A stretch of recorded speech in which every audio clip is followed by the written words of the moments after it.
So today we're going to talk about inverse functions, and so we'll start with a little bit of recap from pre-calc and algebra 2.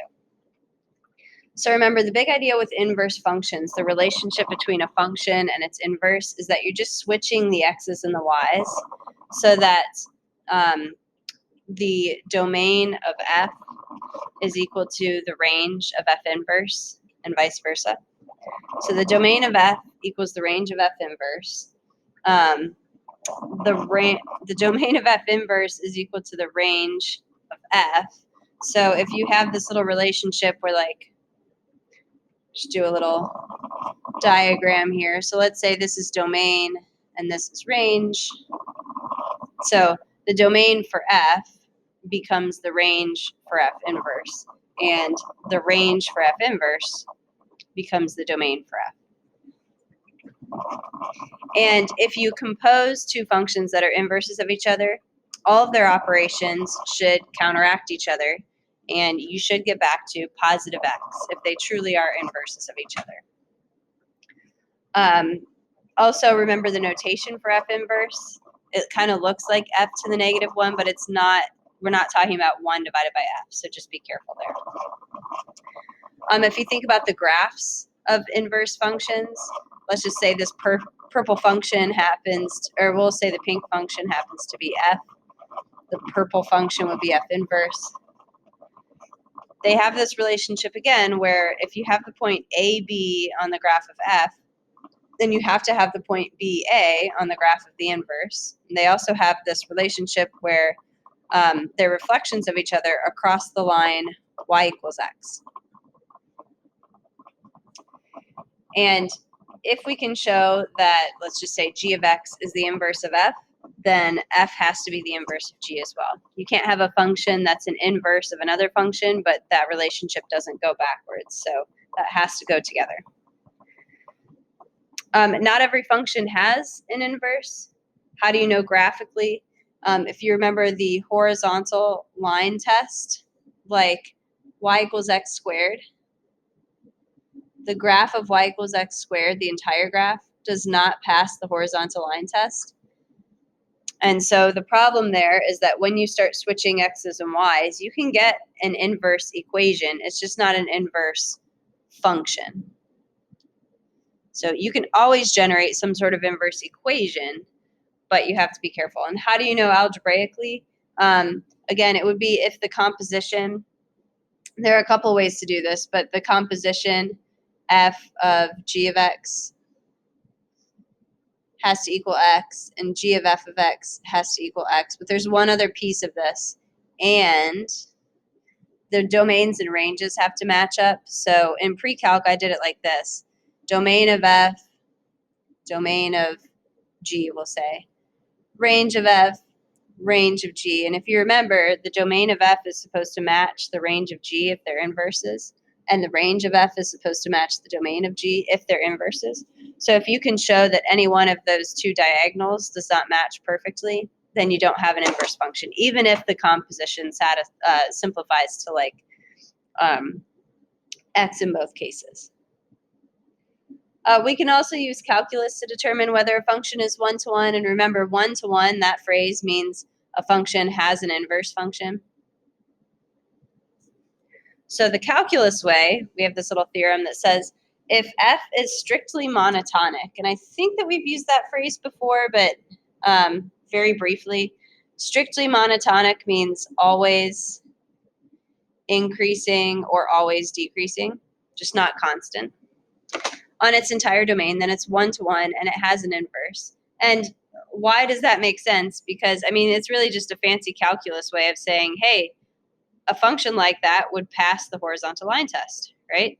Think about a function that's always increasing, like y equals x, or y equals x to the third, or y equals square root of x. Those are all always increasing. And they would pass the horizontal line test, and we can generate inverse functions for them. The existence of an inverse. So which of these functions has an inverse? We can also use calculus to figure out whether or not these have an inverse, because remember, if a function is strictly monotonic, how would we figure that out the calculus way? We would find f prime, and we would show that it's always greater than 0, or we would show that f prime is always less than 0 for the entire domain of the function, and that's could be a quick way to show that that we have a monotonic function or not. You don't have to use calculus though. So which of the functions have an inverse? This is an x squared. So without any calculus, I could just say the graph of this, I don't know the details, but the graph of this is some sort of parabola that opens up. I don't need to know the vertex and all of that stuff to say that this would fail the horizontal line test. So no inverse function. If you remember from pre-calc, the only way that a quadratic can have an inverse is if the domain is restricted so that you're only looking at half of the parabola. So if this equation would have said f of x is 4x squared plus 3x minus 1 for x greater than or equal to whatever that vertex h value is, then that half of a parabola would pass the horizontal line test and we would have an inverse function. All right, what about x cubed plus x minus 1? I don't really feel like graphing that because it doesn't factor nicely, and so I don't want to trouble myself with the graph. So this is a case where maybe calculus might be a bit easier. We can easily find the derivative, f prime of x. It's 3x squared plus 1. And then we can easily test the signs. Before we test, we should probably find some critical numbers. So we can find critical numbers, right? And we should quickly realize that we don't have any real critical numbers. If you think about the 3x squared plus 1 graph, it's a parabola whose vertex is at 0, 1, and it opens up. So the f prime graph is positive no matter what. Since f prime is always greater than 0, f of x is always increasing. So since f of x is monotonic, and that would be for all x, f of x is 1 to 1, or has an inverse, or whatever.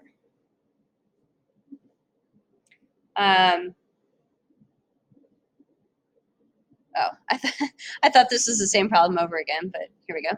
Okay, so same thing for this one. I already have f prime on here for you. So again, I would want to think about 3x squared minus 1. Now here, I get real critical numbers. X squared equals positive 1/3, which you can square root. X equals plus or minus square root of 1 over square root of 3.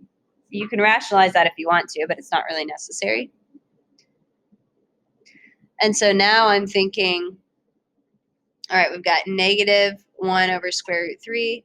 We've got positive 1 over square root 3. Remember, you shouldn't have to plug numbers into the derivative equation because it's a 3x squared graph, so it should be a parabola that opens up. It's just that this one isn't sitting above the axis. It's positive on the left, negative in the middle, and positive on the right. So since f of x increases, then decreases, then increases, it's not strictly monotonic. So there is a point at which, at least one point at which this fails the horizontal line test. So f of x is not monotonic. Therefore, f has no inverse. All right. Finding an inverse function. So we did this in pre-calculus, finding an inverse function. And you want to check to make sure, like, should your function even have an inverse before you dive into this? Like, does the square root of 2x minus 3 have an inverse? You can kind of picture a square root graph since this is the square root of a linear function. It's been shifted to the right a certain number of units, and it opens up like that. Maybe not quite like that. Anyway, that passes the horizontal line test. So determine if it has an inverse. Yes, it does. To find the inverse equation, you remember the relationship between f and f inverse is that the x's and y's are switched. So if we think of this as y equals square root of 2x minus 3, the first step is to switch the x and the y and make it x equals square root of 2y minus 3. and then solve for y for step 3. So square both sides, add 3, divide by 2, and change your y back to f inverse. Now we're not finished because step 4 says define the domain of f inverse as the range of f. That's the thing that we just did this in pre-calc a week or two ago. And the thing that's easy to forget is restricting the domain. So remember, what is the range of a square root function? The range here of f is 0 to infinity. That becomes the domain of f inverse. So think about this. This looks like half of a sideways parabola. I can't have a whole parabola for my inverse function. So my official inverse equation is x squared plus 3 over 2, but only x values greater than or equal to 0 are in the domain of this function. So how does this relate back to calculus? So we have a theorem that says let's let f be a function whose domain is on an interval I. If f has an inverse function, then the following statements are true. So there are 4 things that are true if we know we have an inverse. If f is continuous, then f inverse is continuous. Kind of makes sense. If f is increasing, then f inverse is increasing. If f is decreasing, then f inverse is decreasing. If f is differentiable at c and the derivative at c is not 0, then the inverse is differentiable at c. Okay, so these kind of make sense. Basically, the behavior of f is the same behavior of f inverse. Given that f of x equals x squared plus 3, only for x values greater than or equal to 0, so we've cut this parabola in half, right? We're saying, let's just look at this side, which passes the horizontal line test. Prove that the slope of the function and its inverse are reciprocals at x equals 2. So prove that the slope of the function and its inverse function are reciprocals at 2. All right, well, we can start by figuring out what is the slope of f of x at 2. To do that with calculus, we would find f prime of x, it's 2x, and then find f prime of 2, which is 4. So the slope of f of x at 2 is 4. So now we need to show that the inverse function has a slope of 1/4 at 2. All right, so we could find the inverse function by switching x and y. So subtract 3. Now, normally when we square root, we have a plus or a minus, but you have to choose based off of the original domain. So the original domain of f, remember, becomes the range of f inverse. So if the domain of f is only values from 0 to infinity, then the range of the inverse can only be values from 0 to infinity. It means that I can't have the negative square root when I solve for y. I can only have the positive. So square root of x minus 3 is equal to f inverse of x. Do I need to restrict this domain? This domain would be only x values greater than or equal to 3. And does that match the range of the original f of x? Yes, this goes from 3 to infinity. All right, so now what are we doing? We want to find the slope of this inverse function. So to find the derivative, now this notation is kind of weird. I want to find the derivative of f inverse, so it'd be like f inverse derivative of x. All right, so what is that? That's 1/2 times x minus 3 to the negative 1/2. And chain rule technically would just be derivative of x minus 3 is 1. So that's 1/2 square root of x minus 3. And then we're supposed to find the inverse function evaluated at 2. 1 over, oh, sorry, not evaluated at 2. Okay, so I almost made a mistake here. It says x equals 2, right? So why am I not just plugging a 2 in? Well, I ran into a problem because I was going to get 1 over 2 squared and negative 1. Remember, when x is 2 in f of x, that doesn't equate to the x value being 2 in f inverse. What x is 2 for the inverse function, you have to think, what was the y value of f of x when x was 2? So the inverse is f of 2. If you plug 2 into here, you get 7. So on the f's graph, you've got the 0.27. On the f inverse graph, that equates to the 0.72. Now I want to evaluate the slope at 7. All right, so 1 over 2 times square root of 4, 1 over 2 times 2 is 1/4.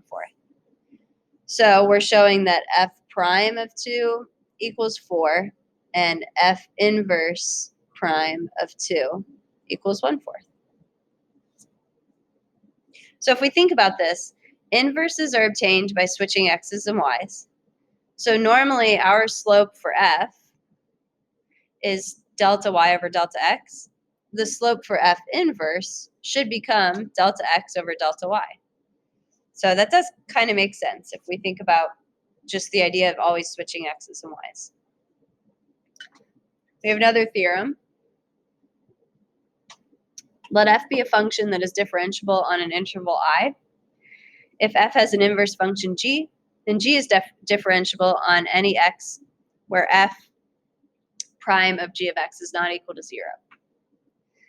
Moreover, if f of g of x equals x, and again, that's part of the definition of an inverse, right? Then the derivative of f of g of x with the chain rule piece on it, so the derivative of this, f prime of g of x, g prime of x, should equal 1. Where does that come from? Because again, I just wrote the derivative of this side, which is all this fun stuff, the derivative of f, and then chain rule.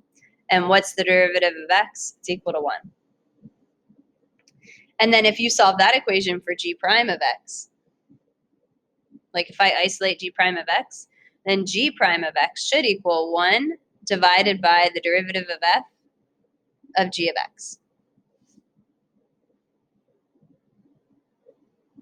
Or we could also say that, excuse me, instead of g prime of x, remember g and f are inverses. So instead of g prime of x, this is the same as saying the inverse function's derivative evaluated at x should be equal to 1 over f prime of g of x.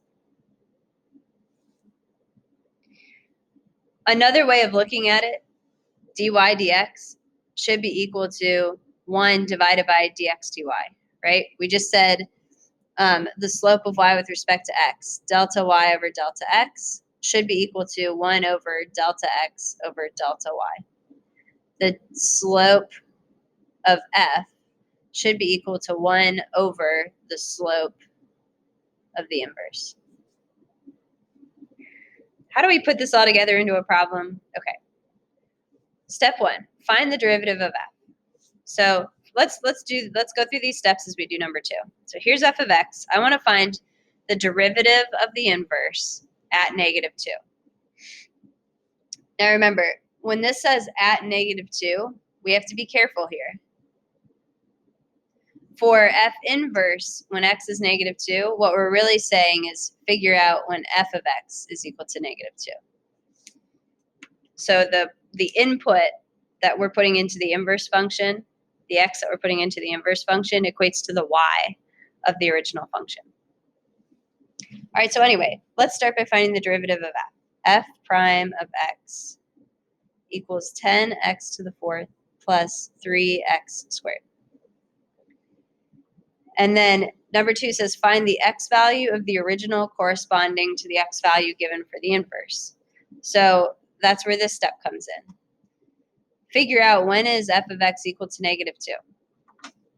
So 2x to the 5th plus x to the third plus 1. When does that equal negative 2? All right, so I can say, oops.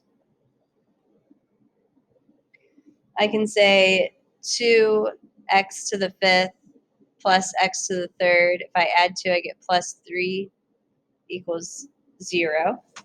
Now, this doesn't factor. There's another little thing that we talked about in pre-calc just, again, like a week or two ago that says if you don't have a calculator and you're trying to figure out a 0, any factors of the last term divided by the first term are possible rational zeros.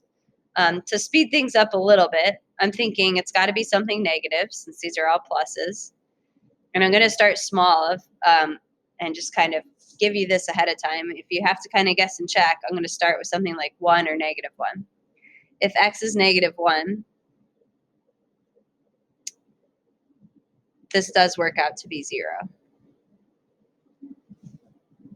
All right. So once I find that x value of the original f, which corresponds to the x value given for the inverse, so once I figure out that evaluating the inverse at negative 2 means we had an original x value of negative 1, then I want to find the slope at this x value. I want to find f prime of negative 1. That's 10 plus 3, which is 13. If I know the slope of f at this negative 1 value, then I know that the inverse slope not at negative 1, but at its corresponding y value at negative 2 is equal to the reciprocal of that, 1/13. So it's confusing to kind of go through it first, but it is definitely a process. So let's do it again.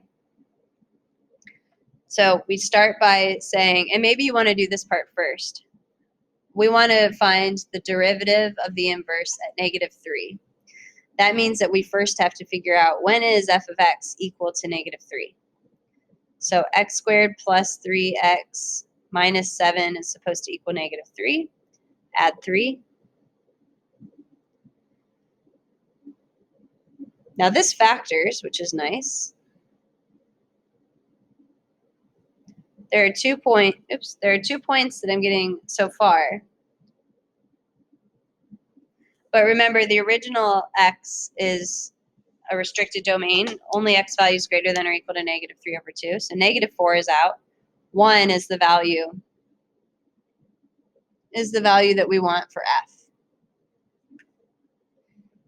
Okay, so then we can say, well, let's find the derivative of f. It's 2x plus 3. Let's evaluate the derivative not at negative 3, but at 1. That's 5. And then that tells us that the inverse derivative, not at 1, but at negative 3, its corresponding point there, is equal to the reciprocal of 5, which is 1/5. Let's see if we can do it with the table as our last example. So I think I am going to switch the order here and say let's figure out this piece first for each problem. So when x is 4 in the inverse function, we need to know when is f of x equal to 4. What x satisfies that? So go through and look. Here's f of x equaling 4, and x equals 2 at that point. So I need to not find the inverse equation because there's no equation to find, but I need to evaluate the I need to evaluate the derivative at 2. So what is f prime of 2? It's equal to negative 3. So the inverse function's derivative evaluated at 4 is 1 over negative 3. Same thing here. Figure out when is f of x equal to 1. F of x is equal to 1 here when x equals 4. So find f prime of 4. F prime of 4 is 2. So the inverse function's derivative evaluated at 1 is equal to 1 over 2. It's definitely a process to kind of memorize. And again, if it gets confusing, you're always thinking, on f we have the point 2, 4. So on f inverse, we have the point 4, 2. And when the derivative of f at 2 is equal to -3, that means that the derivative of the inverse, sorry, my notation, of 4 should be the reciprocal of that, -1/3. So these 2 points are sort of connected to each other in that way. Or if you want to graph it, you can think, let's just say f looks like this. So then 4, 2 might be something like this. Here's f inverse. Here's f. It's a pretty poor picture. My sketches are wrong, obviously, because this is not a slope of -3, but let's just pretend. Here's our tangent slope here, and here's our tangent slope here. And so it could be plausible that they're reciprocals of each other. I drew them positive, but let's just pretend that's 3. This one's shallower, 1/3. That's all that we're saying here. That might be a better description of this graph. We'll just pretend that's what I was doing. All right, that's it for today.